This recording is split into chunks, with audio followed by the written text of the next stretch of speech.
Merci d'écouter Sounds Like Portraits. Bienvenue dans mes conversations avec des humains créatifs. C'est Philippe Ingard. Si vous aimez ce podcast, n'oubliez pas de visiter soundslikeportraits.com et de vous abonner sur iTunes, Spotify, Stitcher ou Google Podcast. Merci. Frenchmorning.com est la première newsletter francophone aux États-Unis et c'est le partenaire média de Sounds Like Portraits. Cette semaine, troisième épisode de cette série de 4 portraits consacrés au compagnonnage avec Arnaud Guignon, serrurier métallier qui raconte ici son tour de France, marqué par des doutes, des problèmes de santé, mais surtout par un véritable sens de l'accomplissement professionnel et personnel. À la fin de son itinérance, Arnaud a été recruté par les métalliers champenois pour travailler à New York. Les métalliers champenois ont une relation particulière avec cette ville où ils ont créé une filiale en 1986 pour la restauration de la Statue de la Liberté. Et depuis, ils proposent leur savoir-faire dans la métallerie fine, le mobilier, les portails, les escaliers ou les agencements décoratifs sur le marché nord-américain. Pour Arnaud, l'expérience est exceptionnelle, tant par la hauteur des bâtiments que par le niveau de technicité. Et c'est aussi l'occasion de réfléchir au pays de l'oncle Sam, avec la distance d'un océan, sur la qualité de l'enseignement et de l'expérience compagnonique en France. Comment garder l'esprit nomade? C'est la question de la semaine. Écoutez la réponse d'Arnaud, mais pour commencer, il m'a parlé de ce que toute sa vie, il a toujours cherché. Toute ma vie, j'ai voulu apprendre à utiliser mes mains, à réaliser des choses qui pouvaient me permettre à m'exprimer différemment, m'exprimer autrement que parler, que l'écrit, que des choses que je me sentais pas du tout à l'aise. Par contre, je me suis toujours senti à l'aise à fabriquer des choses en démarrant avec des petits Lego, en démarrant avec de la pâte à modeler. J'étais très, très manuel. Quand est-ce que vous avez rencontré le métal? Parce que vous êtes métallier. Comment s'est fait la rencontre? Avant ça, mon père était passionné par la construction bois et il faisait du modélisme naval vraiment à un très haut niveau. Et pour lui faire une surprise, j'avais commencé à faire des maquettes moi-même. J'étais tout seul à 13 ans avec un petit papier, une facture de ma grand-mère. Je suis allé m'inscrire dans la fédération de modélisme naval et il m'avait laissé commencer à 13 ans alors que l'âge minimum c'était 14 ou 15. Je me suis fait aider par les anciens du club à réaliser une maquette en partant d'une photo. C'était la reconstitution de péniche de débarquement de la Seconde Guerre mondiale, en partant uniquement donc de photos, de dessins. Et c'était pas une boîte où il fallait prendre les pièces une par une. C'était vraiment, on dessinait tout, on les coupait, on collait. Et c'était juste exceptionnel. Pour moi, ça a été vraiment une sorte d'illumination sur la construction et surtout sur les étapes pour pouvoir réaliser un projet de A à Z. J'étais extrêmement excité, ça m'a vraiment plu. Et j'ai montré ce bateau à mon père. Mon père a été épaté. Et c'est là où j'ai commencé à sentir ce soutien, mais extrême, venant de ma famille. Et c'est là où j'ai commencé à me rendre compte que mes parents allaient tout faire pour m'aider à trouver mon bonheur dans la création et dans la fabrication. Mais ça, c'était avec le bois. Ouais, Quand est-ce que vous avez exactement. découvert le métal et la serrurerie? Ça s'est passé juste après. Mon père m'a amené à une exposition, donc c'était une association compagnonique, mais dans laquelle il n'y avait pas encore de ferronnier. Il y avait tailleur de pierre, charpentier, plombier, je me rappelle, et le travail du métal, du cuivre et tout avait commencé à m'attirer, me disait, mais il y a autre chose que le bois, il y a autre chose que ce que j'ai toujours vu avec mon père. Et du coup, j'ai commencé à expliquer à mon père que cette chose m'intéressait vraiment. Et du coup, mon père a commencé à chercher de son côté où est-ce que je pouvais trouver une école pour faire, on va dire, le travail de l'acier. Et il m'a envoyé à Don Bosco, un lycée professionnel dans le sud de la France. Je pense qu'il y en a un petit peu partout dans le monde. C'est là où j'ai fait un stage dans une serrurerie. J'ai travaillé sur des petites tâches qu'on donne à un stagiaire, comme découper les sections, enlever les bavures, les choses comme ça. Et j'ai commencé à avoir cet attrait pour le métal à ce moment-là. Et c'est à ce moment-là que mon père a rencontré un collègue à lui qui connaissait donc l'association ouvrière des compagnons du devoir. Il fallait que je passe un test, le test d'admission chez les compagnons pour commencer l'apprentissage. Du coup, j'ai postulé au test et c'était un test de logique, mathématiques et français. Et du coup, ce qui est assez sympa, c'est que je me suis fait recaler. et ils m'ont dit que j'avais pas de niveau pour rentrer chez les compagnons. Donc ça avait pas mal affecté mon père. J'avais pas forcément des compétences et une élocution grandiose. Donc du coup, j'ai dû retourner m'entraîner. J'ai pris des cours de maths, des cours de français parce que j'avais quand même certaines lacunes scolaires. Et je me suis entraîné pendant plusieurs mois et j'y suis retourné un petit peu avant mes 16 ans pour passer le test. Et du coup, c'est ce qui m'a permis au deuxième coup d'être accepté chez les compagnons et de pouvoir commencer mon apprentissage à 15 ans. Ouais. Est-ce que ça correspond à l'adoption? C'était seulement l'inscription pour l'apprentissage en alternance.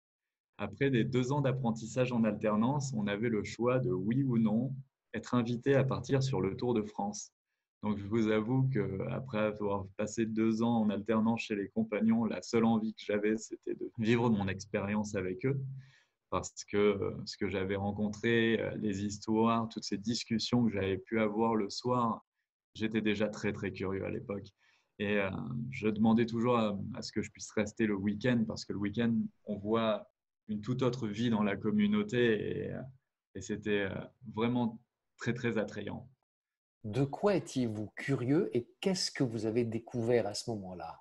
Je découvert mais que des gens passionnés et des jeunes qui voulaient vivre une expérience, des jeunes qui voulaient retransmettre une passion, des jeunes qui voulaient s'investir dans leur apprentissage et dans leur évolution dans le métier et en tant qu'homme. Et que ce soit des personnes de 17 jusqu'à 25 ans, la moyenne d'âge à peu près des compagnons, ces gens-là avaient toujours un tronc commun qui était leur passion pour le métier et leur passion pour cette vie en communauté et cette retransmission qui devient quasi naturelle au quotidien.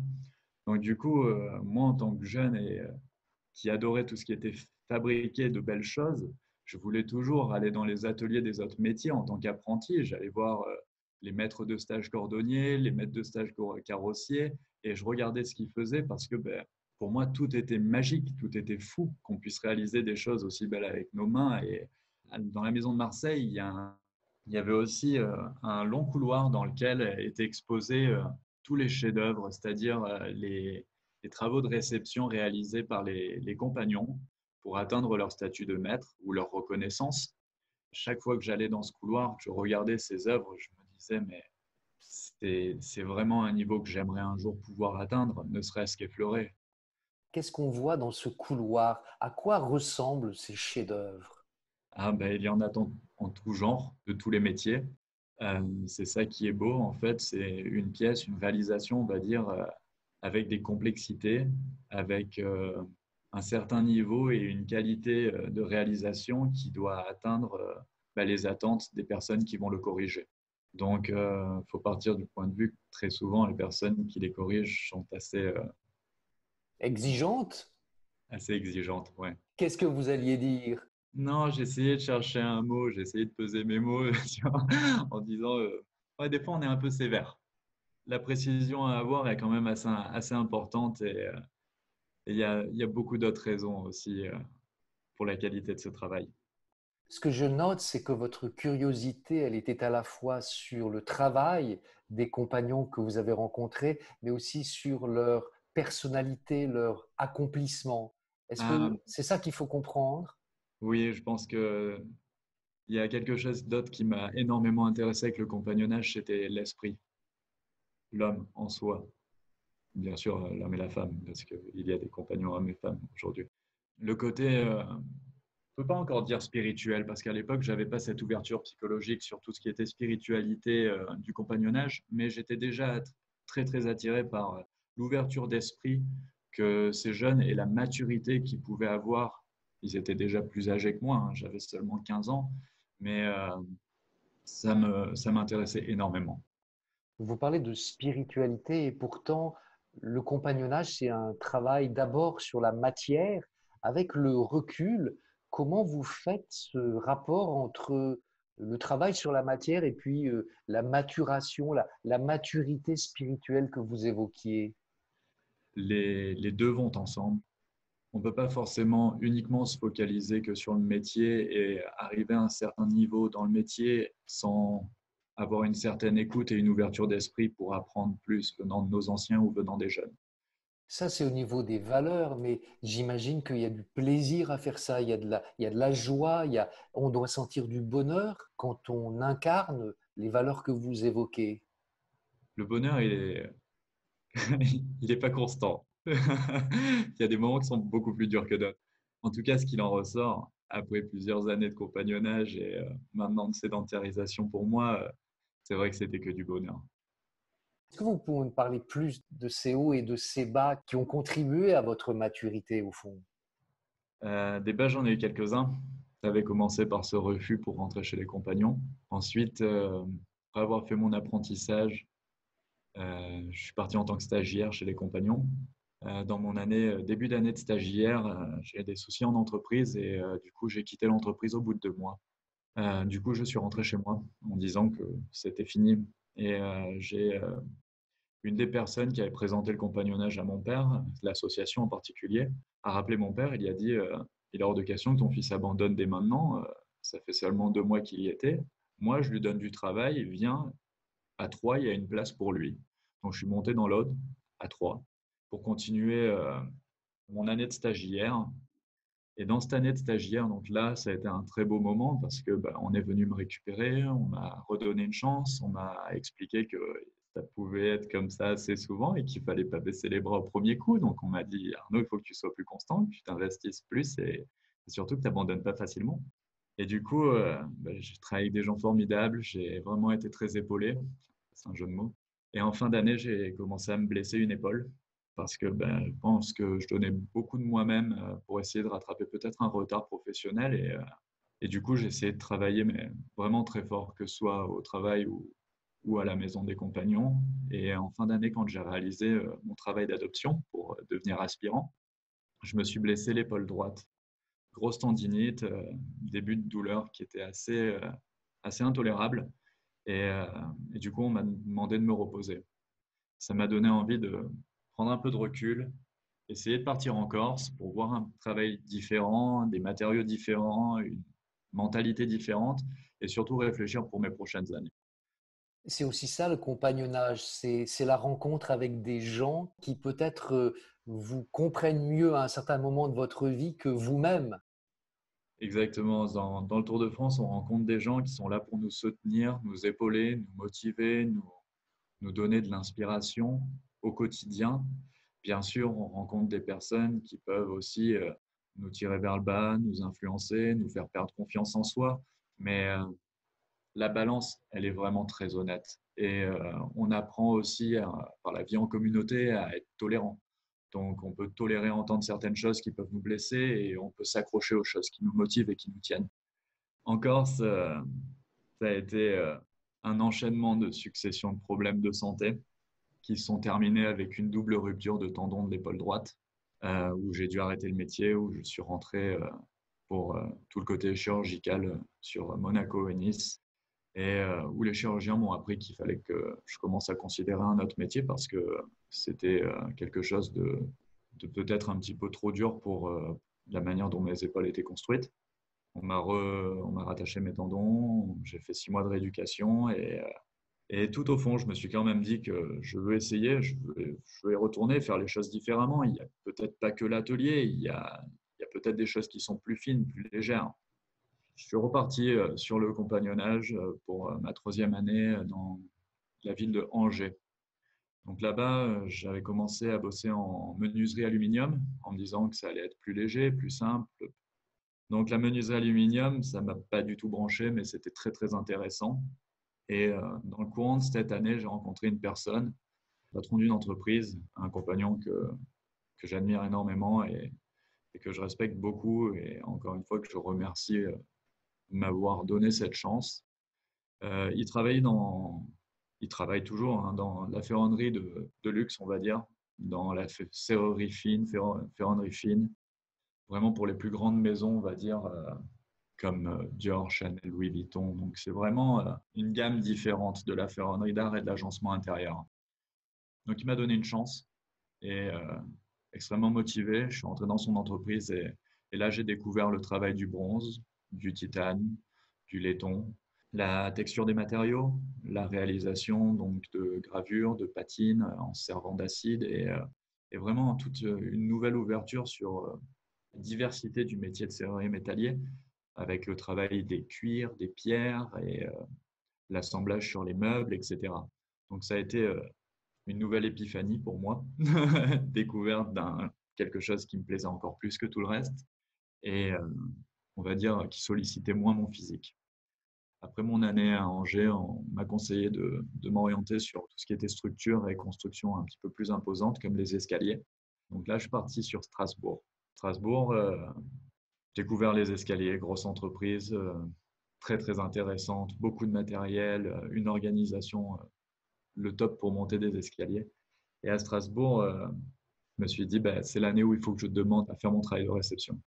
D'autant plus que votre Tour de France est un petit peu un escalier au fond, puisqu'il y a différents paliers et que c'est... Ah oui, il y a eu différents paliers. Il y avait beaucoup de marches et différents paliers, ouais. Les paliers ont été dus aux problèmes de santé, mais ça m'a aidé à prendre du recul, à réfléchir et à attaquer les choses différemment, ouais, tout à fait. Le Tour de France, c'est un escalier où c'est une très bonne métaphore de l'escalier. Je pense que Et votre chef-d'œuvre que vous avez présenté pour votre réception, quelle en était la difficulté? la pièce doit être ou une pièce d'exposition avec des fins pédagogiques ou juste démonstratives, ou bien quelque chose d'utile pour la communauté, pour la maison. Quand vous Donc, dites la maison, c'est la maison des compagnons. la maison des compagnons de Strasbourg, en l'occurrence.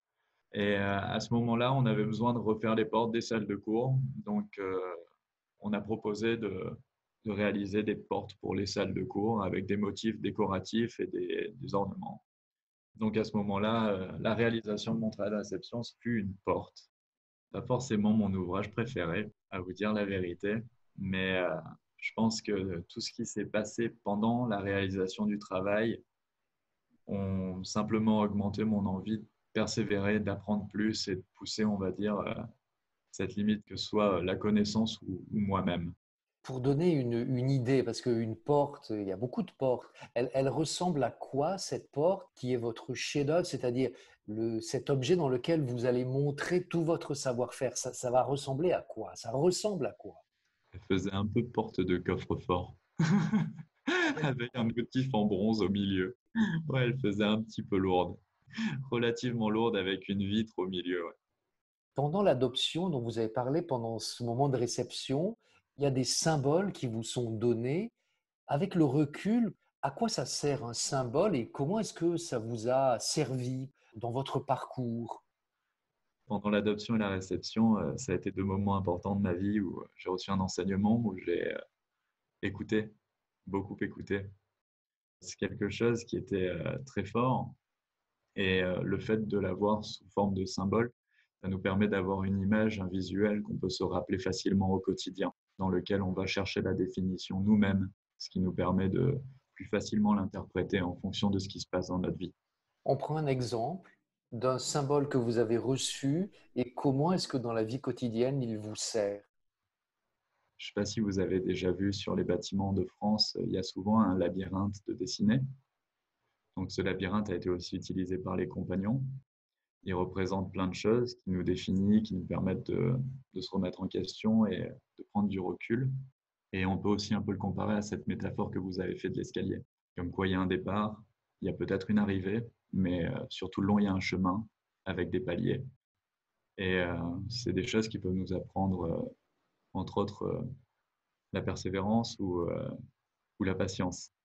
Donc, il faut aller jusqu'au bout, il faut monter notre propre escalier, il faut le commencer et le finir. Et pour ce qui en est des paliers, c'est des moments où on réfléchit et où on va s'ouvrir à, on va dire, d'autres moments de la vie. Ce que je comprends, c'est que au travers du labyrinthe ou de l'escalier, c'est qu'il y a un parcours au milieu des épreuves. C'est qu'il y a quelque Exactement, chose qui est au-delà de ce qu'on voit et qui peut-être donne de l'espoir aussi. exactement. Ça en fait partie, c'est sûr. Donc, le côté de symbolique, il est, on va dire, assez intéressant parce que ça nous donne un petit côté que des gens trouvent mystique et qui donne aussi un attrait aux jeunes qui sont curieux de vouloir le vivre eux-mêmes. Et c'est pour ça qu'on essaye de pas forcément en parler, on va dire, à voix haute, parce qu'on a envie de laisser au prochain le plaisir de le découvrir. Ce qu'on évoquait tout à l'heure dans le lien entre la matière et la spiritualité, c'est peut-être du côté du symbole qu'on peut faire le lien. Tout à fait.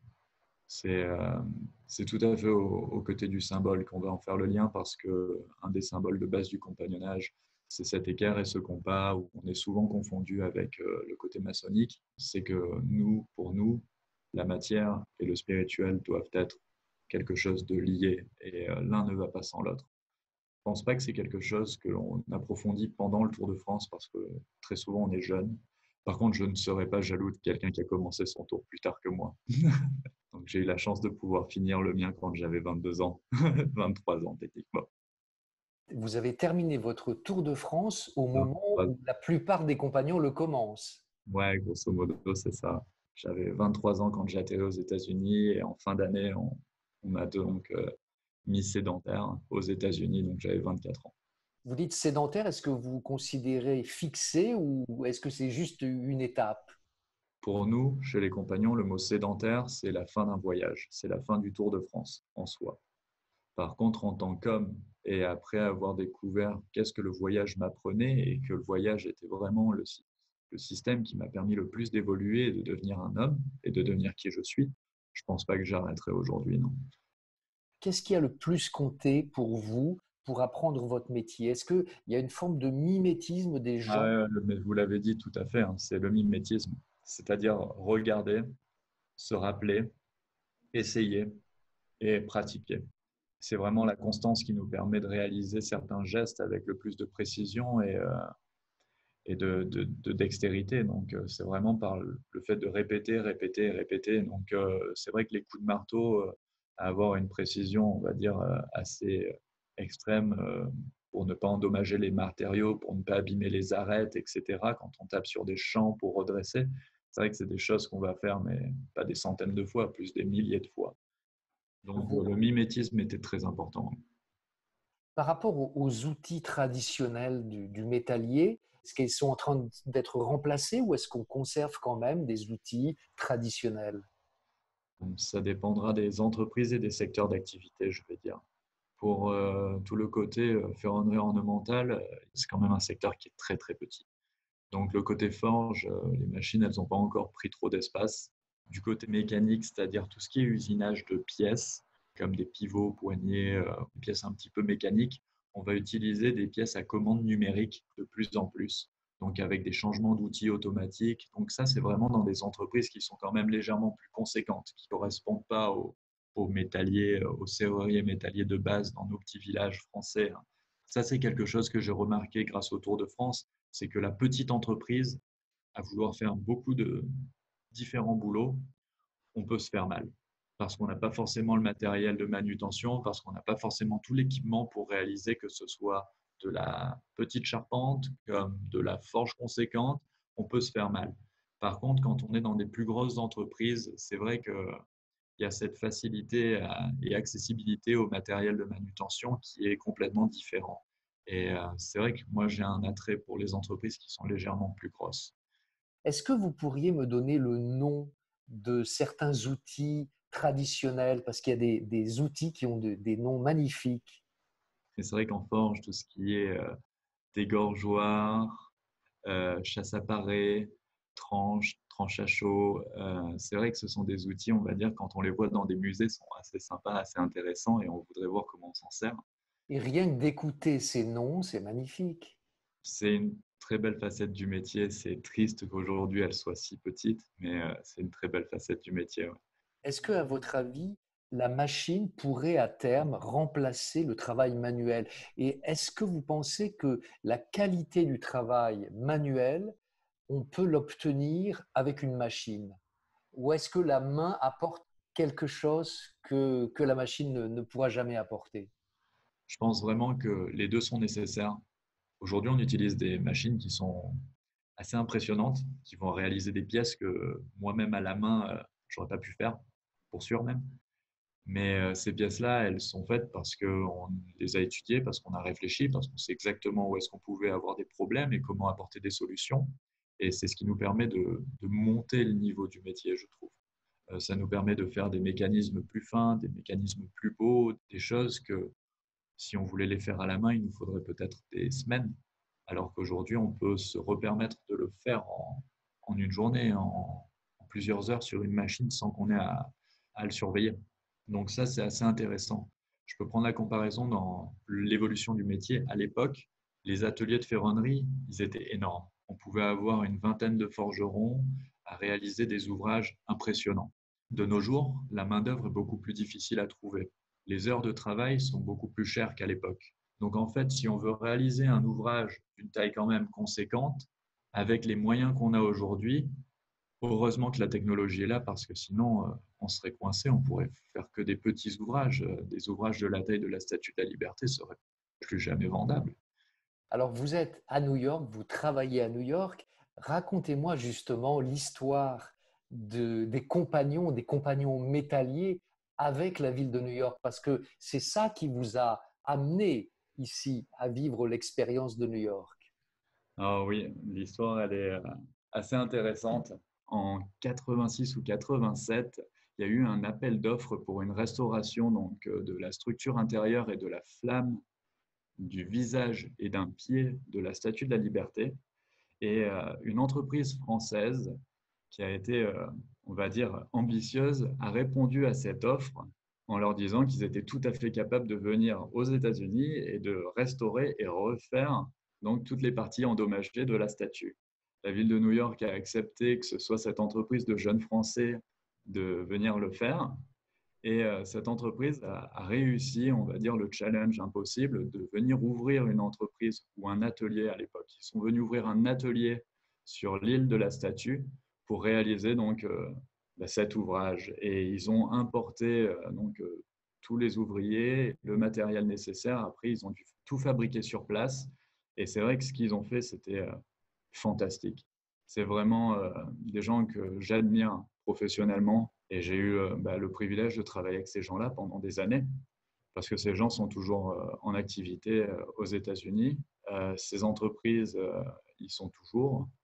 Justement, j'aimerais revenir sur les types de chantiers sur lesquels vous travaillez ici à New York. Parlez-moi de ces chantiers.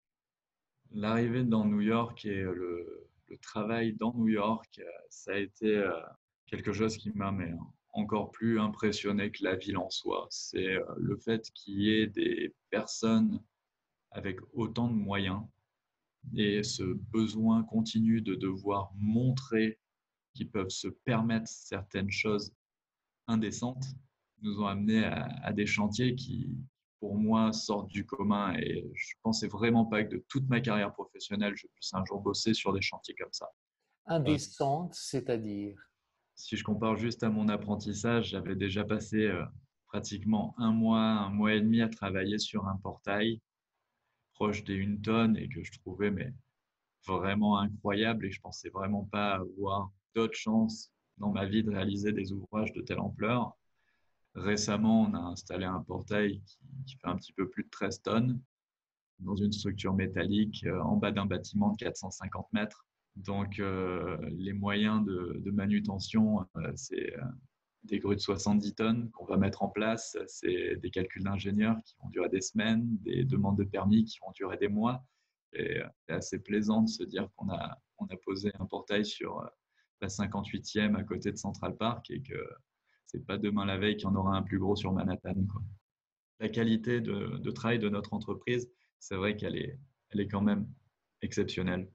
La fabrication des pièces que je reçois de France, des fois installées, c'est vraiment un plaisir de se dire que la manufacture française, elle a toujours ce niveau, ce savoir-faire.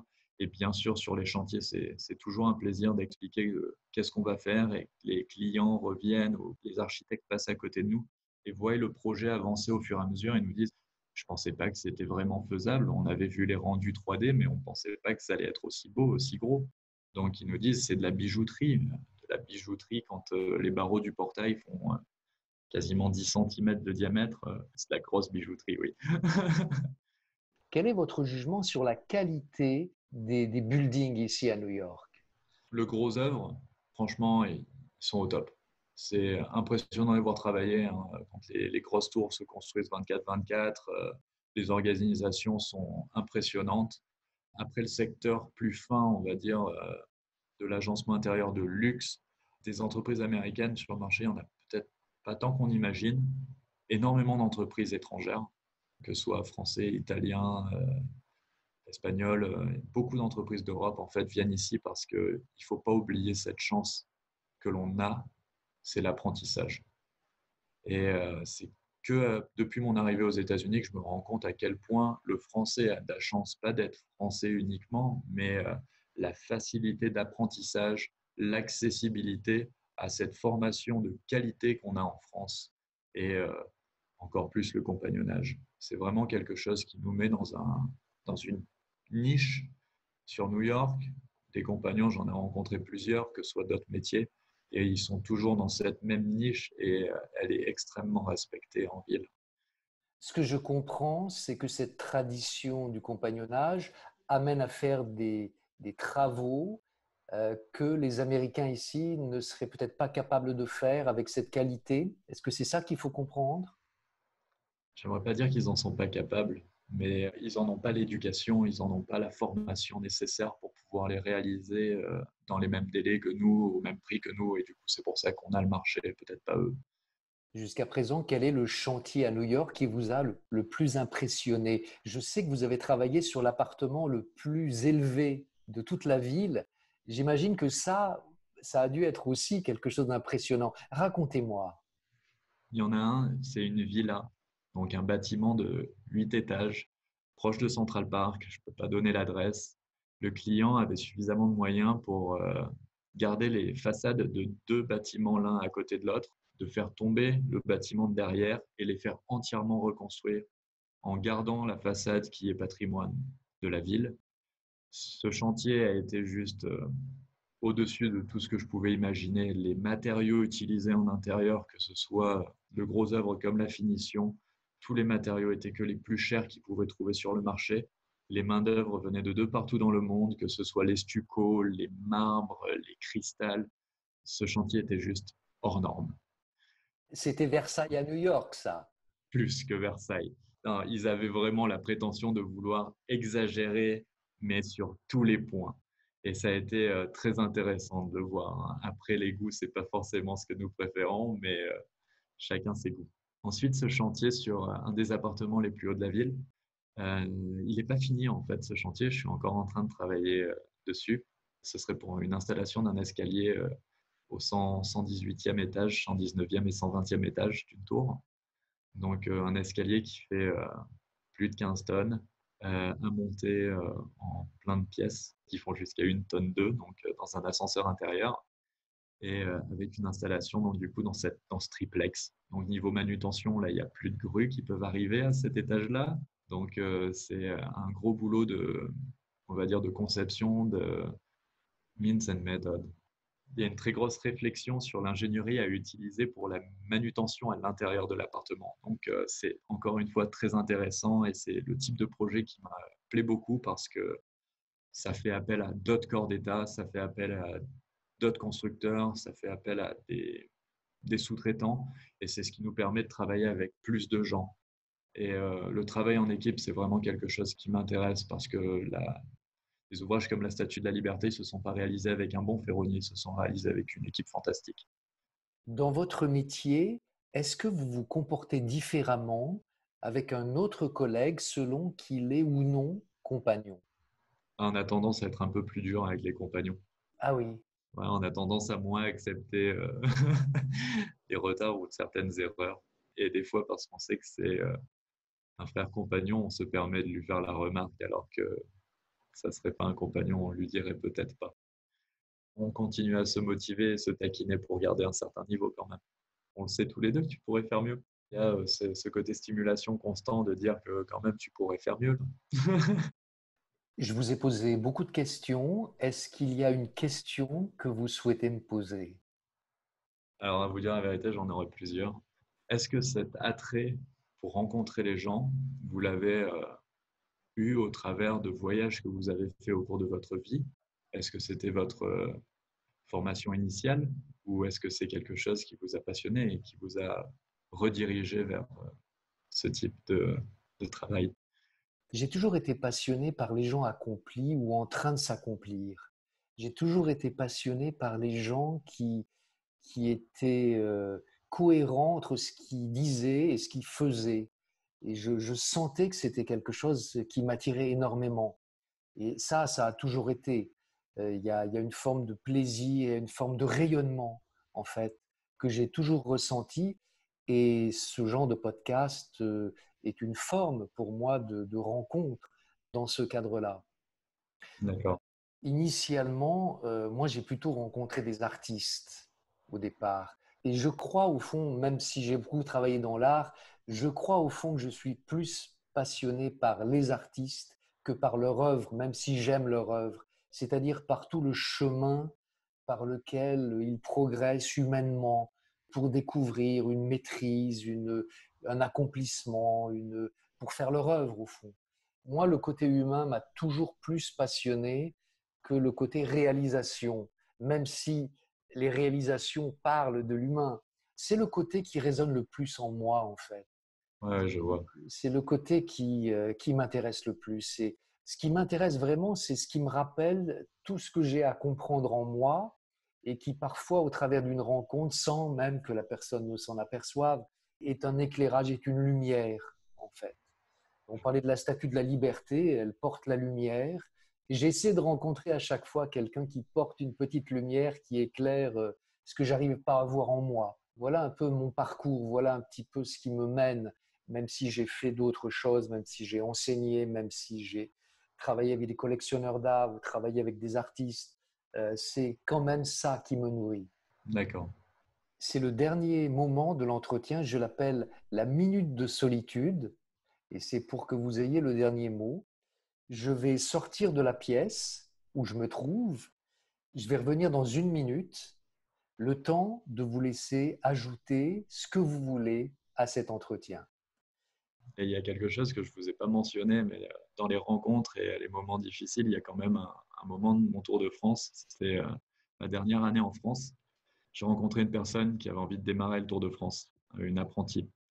Et on a longuement discuté. Et c'est une personne où il y avait déjà quelque chose de très, très fort qui se sentait. Et j'ai dit, ben, cette phrase, le Tour de France, ça se vivait, ça ne se racontait pas. Et que elle pouvait compter sur moi si un jour elle avait besoin de parler, s'il y a des moments difficiles et que je pourrais ben, l'épauler à traverser certaines étapes de son Tour de France. C'est avéré que le jour où elle est arrivée à la dernière année de son Tour de France, cette personne m'a recontacté. Et depuis, nous sommes ensemble, on est maintenant mariés. Et du coup, c'est grâce au Tour de France que j'ai rencontré ma femme, la personne avec qui je veux continuer à vivre, continuer à évoluer, continuer à progresser toute la durée de son Tour de France. Moi, j'ai été aux États-Unis à vivre une autre expérience et elle a vécu son aventure, sa vie, elle s'est construite. Et j'ai vraiment vu la différence entre quelqu'un avant le Tour de France et après le Tour de France. Donc, il y a beaucoup de belles choses dans le compagnonnage, beaucoup de belles choses dans la vie. Et je pense que c'est quand même important de se dire que au travers d'une formation et au travers d'un investissement dans quelque chose, il y aura toujours de bonnes choses qui vont nous revenir. Ça se retrouve aussi, je pense, dans le couple, ça se retrouve vraiment dans tout ce qui nous entoure. Oui. Merci Arnaud d'avoir partagé votre histoire dans Sounds Like Portraits, musique Charmeuse de Serpent, composée et dirigée par Olivier Glisson. Si vous aimez ce podcast, n'oubliez pas de visiter soundslikeportraits.com et de vous abonner sur iTunes, Spotify, Stitcher ou Google Podcast. Merci. C'était Philippe Ingard. À bientôt.